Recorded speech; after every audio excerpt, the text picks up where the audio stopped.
Pilate said to Jesus, "Are you the king of the Jews?" Jesus answered, "Do you say this on your own, or have others told you about me?" Pilate answered, "Am I a Jew? Am I?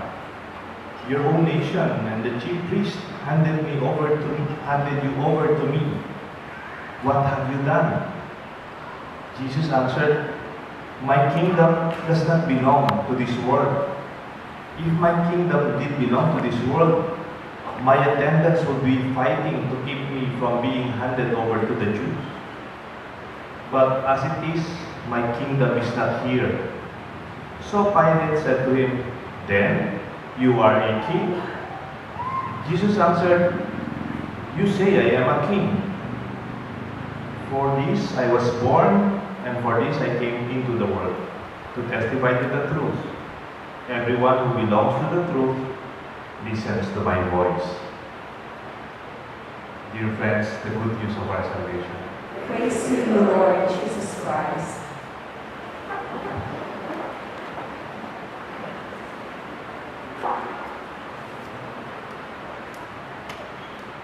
In the name of the Father, the Son, and the Holy Spirit.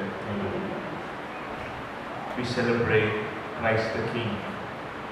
May tanong po ako sa inyo, sino po yung nagsabi ng expression, "With great power comes great responsibility"?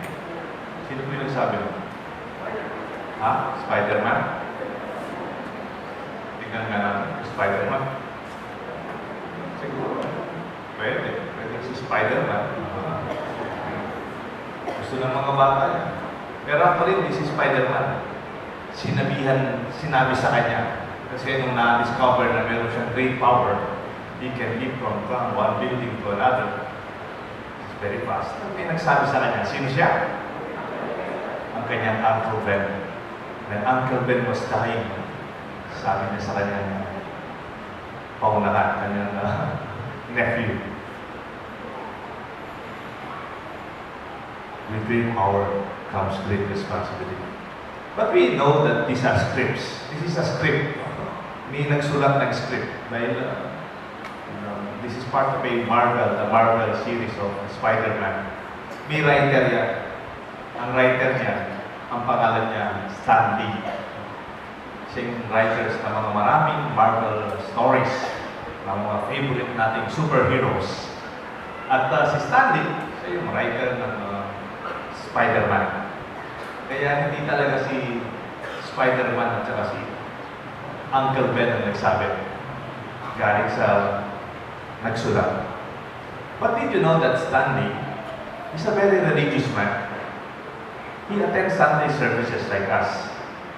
And I'm sure this is actually from Jesus. In Luke chapter 12, verse 48, Jesus said, can we read together? "From everyone who has been given much, much will be demanded. And from the one trusted with much, much more will be expected.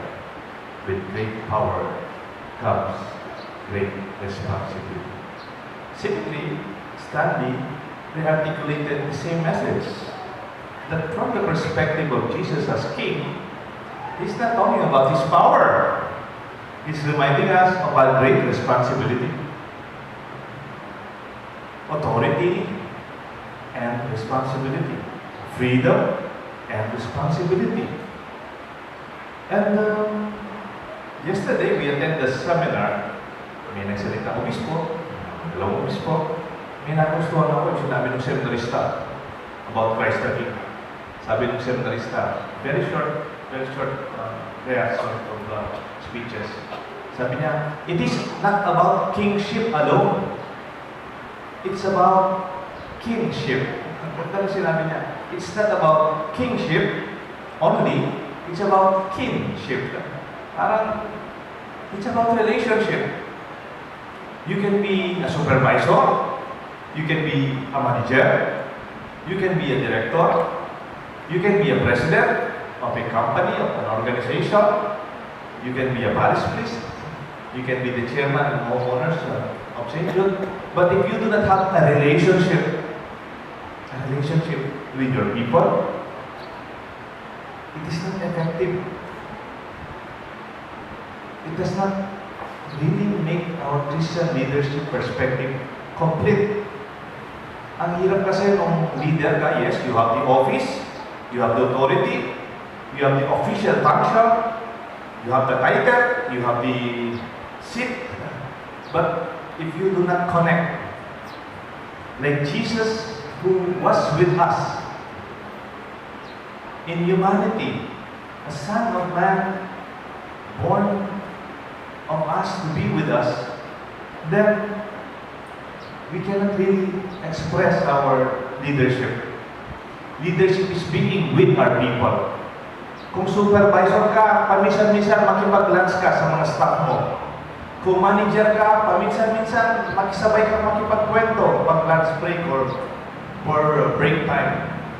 If you are a president, find more time after the meeting to digest the discussions with them on the side, on the corridor, over coffee. You immerse with your people. It's not kingship alone, it's kingship. Kaya nga, I remember Cardinal Tagle, nung usong-uso parang yung malalaking scandal sa Senate at sa mga government official, yung nagkaroon ng question ng malalaking pera, hindi lang milyon, bilyon na pera, nawawala o yung issue yata ng Tagle.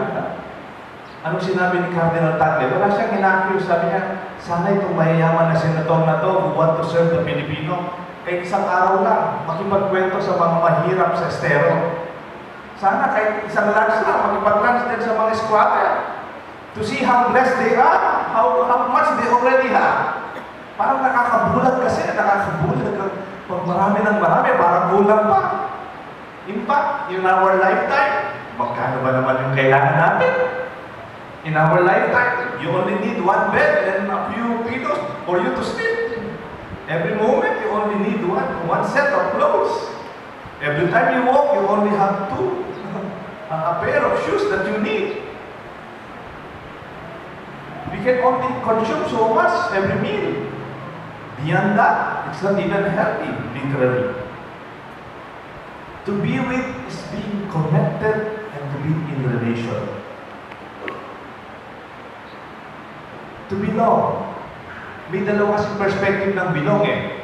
This belongs to me. Sa akin. Akin, di ba? My belongings. Owning. That's okay. That's okay. This is mine. That's okay. Pwede pang makapangalan. But there's another proposal of our celebration of Christ the King. You also belong. You belong to a family. You belong to a community. You belong to a church. You belong to the family, the kingdom of God. You were baptized as the son and daughter of God. We belong to each other. More than owning for my own is to see beyond. Diba sabi charity begins at home and it should not end there. It should go beyond.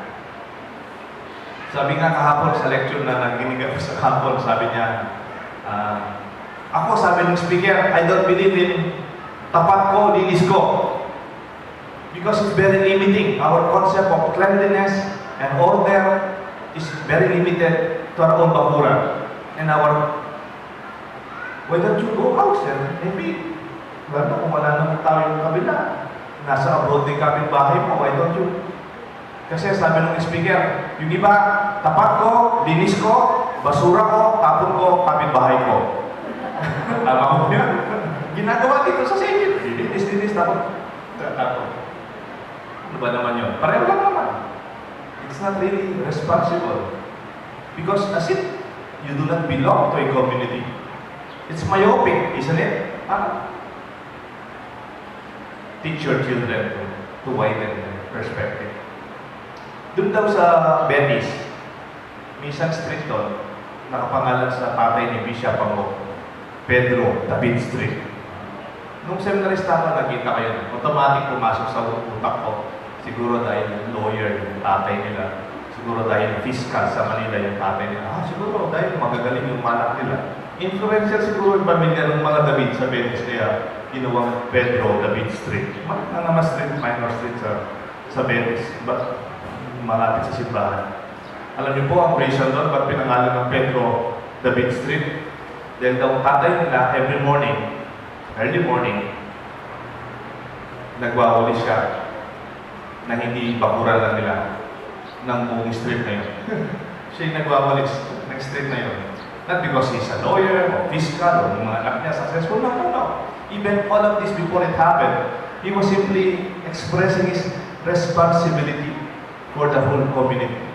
Kaya pala nung later on, it was named after him because they saw the responsibility of the person beyond his own bakuran. Alam niyo bakit nagiging violent ang mundo ngayon? Alam niyo po yung nangyari sa Paris? Nangyayari sa ibang bansa ngayon from Lebanon to terrorism. It also boils down from that perspective of as if my own responsibility is only for my people. If you are not like me, I have no responsibility over your life. You can even be a threat for me. Kaya it's very violent today. Wala kang pananagutan. The kingship of Jesus is not myopic. To be Catholic is to be universal, to be embracing. Kaya nga, ang ganda ng salitang responsibility. It reverbs even in reverberating, even in Kapampangan and Filipino, it's basically the same. Tingnan niyo po yung responsibility. Ability to respond to a call. In Kapampangan, it's pakibatan. Isn't it the same? Response is the same as pakibat. Tingnan niyo sa Tagalog, sa Pilipino, pananagutan. Sagot kita. I am answerable to you. When we see this as brothers and sisters, kahit hindi ka Pilipino, kahit hindi ka Katoliko, kahit hindi ka Kristiyano, kahit hindi tayo parehong kulay, I am responsible to you. In a sense, I care for you, I will take care of you. I am not a threat. I hope for the next generation that like ours, we begin to embrace our sense of responsibility far beyond our own. The kingship of Jesus is the kingship of everybody. Not of dominance, but of service and responsibility. Pakibatan, pananagutan. Sabi nga nila, our sins daw sa panahon natin is already intergenerational. Ano po yung intergenerational? Bagong term ko sabi ko. Intergenerational. Yung pananagutan daw natin, hindi lang sa panahon natin, pati na sa susunod na panahon. Bakit daw? Kasi kung minsan, kagaya ng panahon a few years ago, pwede tayo mangutang, tapos papabayad natin sa next generation. Pwede natin gamitin ang resources ngayon. Next time, wala na sila. Minsan, narinig ko, dito sa San Fernando, Father, natanganak kami, ing Sapaket, ing St. Jude, ane kalinis. Mandido kepa, malino yan. It's clear. It's clean. Meron pang fish. Nung seminarista naman po ako, meron namang ilog dito sa may San Fernando, may bridge sa harapan ng cathedral, sa likuran ng city office ng mayor. Taga doon sa likuran ng Assumption, nagsasabi din, noon, ang linis-linis yan. Mandilog kaya pa yan. You know, that is just our generation. O tayo po subukan mandilog yan kayong sapa. Subukan niyo po mandilog yan ang ilog tao. Ngayon ang hospital, the same thing. We're just saying, ano ba yung mapapamana natin for the next generation? Namana natin a beautiful earth, and then we leave behind.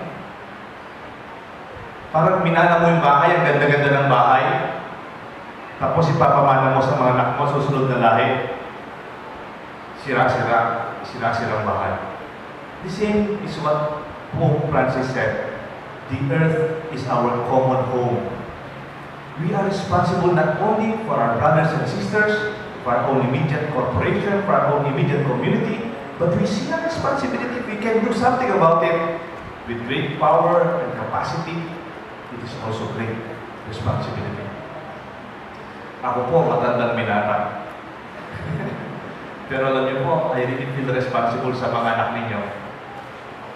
Kaya gusto ko po dito sila dumaan, dahil doon sila dumadaan, maski po doon, sa po ito makatakid lang, yung real main door dito, sabi, yung padala na, this is the main door. Isang bata lang yung masaktan dito, madapa, I really don't feel comfortable. Minsan naman, gumagawa ng mga batang, alam niyo po yung pinamigay natin ng Mother's Day, yung mga I love my mom bracelets, at saka yung isa, meron kami project dyan. Yung mga bata, kabataan, gusto nila yan. Lalo. Nandyan sila. Sige, minsan. Kwento. Alam niyo po, kung minsan, alas 11, lalabas ako. Nandyan pa sila, alas 11 na ng gabi. Muli na kayo. Mamaluli na kayo.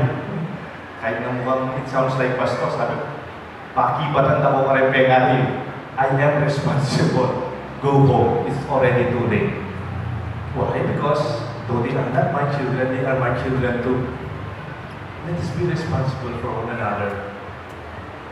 Ang makasakit kasi, pag humarap tayo sa Diyos, marinig natin yung expression ng matatanda. May expression po yung matatanda sa pampangan. Medyo masakit po ito. Sorry, no? Sabi nila, kailan mong masabal? Did you hear that term? Kailan is almost keala. Almost nothing. Kailan mong masabal? Kasi sinasabi, as if you are mindless, hindi ba iniisip yung ginawa mo? Hindi ba iniisip ginagawa mo? You are so reckless. Why are not you careful? Parang ba? Why are not you careful? To be careful is to take good care of others. Why are you irresponsible? Careless even now, hindi mo nararamdaman. Kasi yung tawag, yung pananagutan, yung tawag, kumisan is not literal vocal calling. Ang kalooban, ang tawag ng kalooban is a call. You feel you have to do something. Parang may nakita kang basura, tinatawag ka, pulutin mo ako, pulutin mo ako. It's not saying anything, but it's a call. Not to be numb. Not only for our own, but also for our community. Dito sa St. Jude, maraming magagandang bahay. Pero marami din yung mga bahay na parang walang tao. Minsan parang nasa abroad na, o minsan marami din yung mga lugar na walang take care. Maybe you can expand our concern beyond our bakulang. And beyond our own family. To these children, they are our children too. Nakakatakot po kasi when we are already in there, ang tawag po dito sa, alam niyo po yung some temptation ng devil daw ngayon, specialty ng devil, yung tinatawag nilang ego massage. Iba-iba po isip na massage ngayon. Meron pong back massage, full body massage, mayroong spa, mayroong tinatawag sa ego massage. Ego spa. Yung parang you feel good about yourself. It is the pride that you take. That as if, I'm already successful, bahala na yung iba. I hope we go to the next level of the kingship of Jesus. We are God's children. We are part of being called children of God. Do you remember the story of creation? When God the Father created Adam and Eve, and then sabi niya, you become co-creators, and you are entrusted to give names to all creation. Pag ikaw ang nagbibigay ng pangalan, you are responsible. Pag ikaw, binigyan mo ng pangalan yung mga anak mo, binigyan mo ng pangalan ng pamilya mo, you are responsible. All of us are part of that call to be responsible. Because ultimately, in spite of our success, we are also called to look behind yung mga nahirapan, yung mga na-apektuhan ng effect. Sabi nga nila, di ba, alam ko, epekto ng effect, yung mga naglakad, yung hindi nakapasok sa trabaho, those who didn't impact, that call for us to take good care of one another. Tayo pong mga Pilipino, magaling po in terms of hosting. We sacrifice for our visitors. Ako naman masaya, nakaalis yung mga bisita natin from different international leaders. Walang nasaktan, walang untoward incidents. But also, we also need to be taken care. Sabi po nila, makikita mong tunay na responsibility ng tao, hindi pag nakaharap siya sa kanyang boss. A character of a person will be seen only when this person is facing people who are below his authority. Siyempre, pag nakaharap ako kay Aposeto, nakaharap ako kay Bishop po, kay Bishop Pero, paano pag nakaharap ako sa mga other boys, sa Kristan ko, dito? That is where your character will be seen. How we take good care of the little ones. And I just want to end with my experience. Noong 1996, nakapunta po ako sa Amerika because of pinatubo. Pinadala lang ako for mission appeal. May mga nagdodonate ng mga kapampangan groups sa Amerika, mga Filipino nagdodonate para sa Pampanga because of pinatubo. Bagong pari ako lang. First time ko sa ito. May nakilala po akong Pilipino na pinakilala sa atin ng uncle ko. Pilipino po siya nagtatrabaho sa United Nations. Hindi po siya secretary doon, hindi po siya janitor o personal doon. He's an official United Nations. May opisina siya. May staff siya. Amerikas, Filipino siya. You know, he's a celebrated Filipino member of the New York Filipino community. Pinasyal niya po ako sa United Nations building. Bakit tayo? Hindi ako nakasama doon sa mga generic tourist group. Mga bata, mga estudyante. Ako personal, yung secretary niya, pinapasyal ako doon sa mga inner chambers ng United Nations. Tapos pinakain ako doon sa kanilang quarters. Sabi niya, dito kumakain yung mga presidente. Pag nandito sila lahat, ganda, sabi ko. Tapos pinasok ako sa office niya, dami niya libro. Tapos nung evening, nag-dinner kami, pinasyal ako doon sa kanyang bahay sa New York. New York, ang laki ng bahay, ng apartment niya doon, punong ng libro. Binigyan pa akong libro. Sabi ko, kahit na overweight ang carry ko yung libro binigay niya. You know, I admire him so much. And he has a lot of resources and he save po siya sa lugar na yun. You know, after some time, nung umuwi na ako dito sa Pilipinas, tumawag yung uncle ko.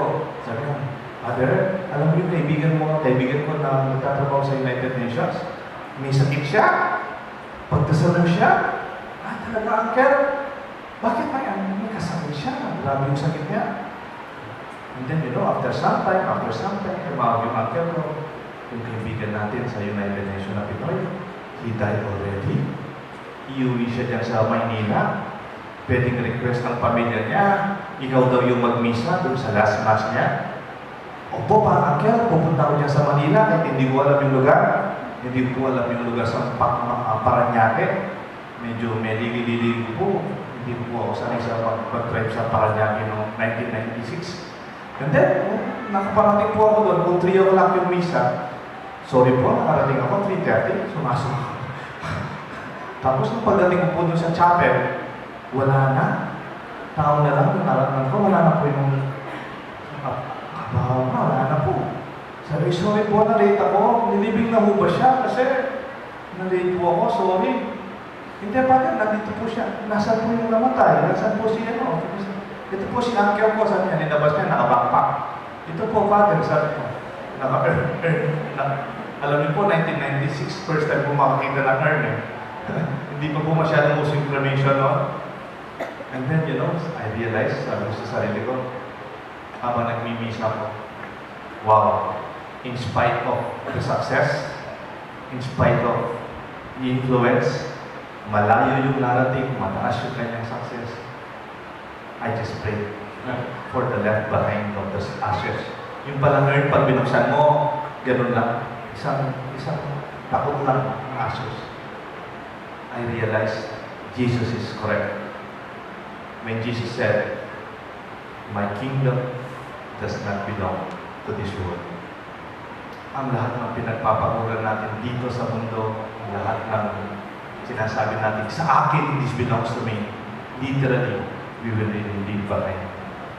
Let us call on Jesus, the King, because His kingdom of peace, of love and justice goes far beyond our lifetime. our souls belong, the kingdom that does not belong to this world. May God bless us all, the Father, and the Son, and the Holy Spirit.